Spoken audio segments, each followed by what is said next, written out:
উত্তরায় বিমান বিধ্বস্তের ফলে প্রাণ হারিয়েছেন ১৯ জন। গুরুতর আহত অবস্থায় বার্ন ইনস্টিটিউট সহ বিভিন্ন হাসপাতালে ভর্তি করা হয়েছে শতাধিক মানুষকে, যাদের মধ্যে প্রায় ৬০ জনের অবস্থা আশঙ্কাজনক। কলেজ ক্যাম্পাসে পুড়ে যায় বহু শিক্ষার্থীর ভবিষ্যৎ স্বপ্ন।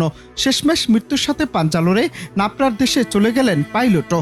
বিধ্বস্ত বিমানের পাইলট ফ্লাইট লেফটেন্যান্ট তৌকির ইসলাম বিকেল 4:45টার দিকে সম্মিলিত সামরিক হাসপাতালে মারা গেছে বলে জানা গেছে। ঘটনাস্থলের ভিডিও ও ছবিগুলো হৃদয় কাঁপিয়ে দিয়েছে গোটা দেশকে।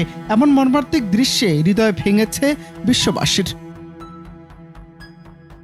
এছাড়াও বিমান বিধ্বস্তের ঘটনায় ৩৩ শিক্ষার্থী দগ্ধ হয়ে ঢাকা জাতীয় বার্ন ও প্লাস্টিক সার্জারি ইনস্টিটিউটে ভর্তি রয়েছে। তাদের মধ্যে অতিমাত্রায় দগ্ধ হয়েছে ১২ জন। ৭ জন আইসিইউতে মৃত্যুর সঙ্গে পাঞ্জা লড়ছে।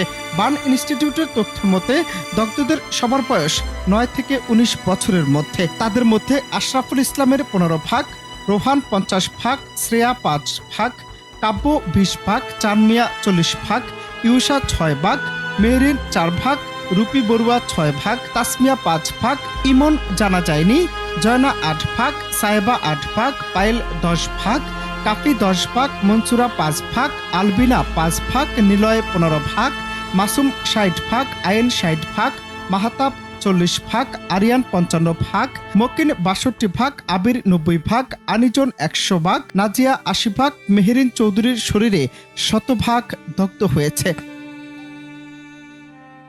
প্রসঙ্গত, সোমবার দুপুর ১টার পর রাজধানীর উত্তরায় দুর্ঘটনায় পড়ে বাংলাদেশ বিমান বাহিনীর একটি প্রশিক্ষণ বিমান। বিমানটির উত্তরার মাইলস্টোন স্কুল অ্যান্ড কলেজের একটি ভবনে গিয়ে পড়ে এবং বিধ্বস্ত হয়। সঙ্গে সঙ্গে বিমান ও স্কুল ভবনটিতে আগুন ধরে যায়। যে ভবনে এটি বিধ্বস্ত হয় সেখানে বহু স্কুল পর্যায়ের শিক্ষার্থী ছিল বলে জানা গেছে, যাদের বেশিরভাগই হতাহত হয়েছে। এই ঘটনায় দগ্ধ অন্তত ৬০ জনকে ঢাকার জাতীয় বার্ন ইনস্টিটিউটে ভর্তি করা হয়েছে।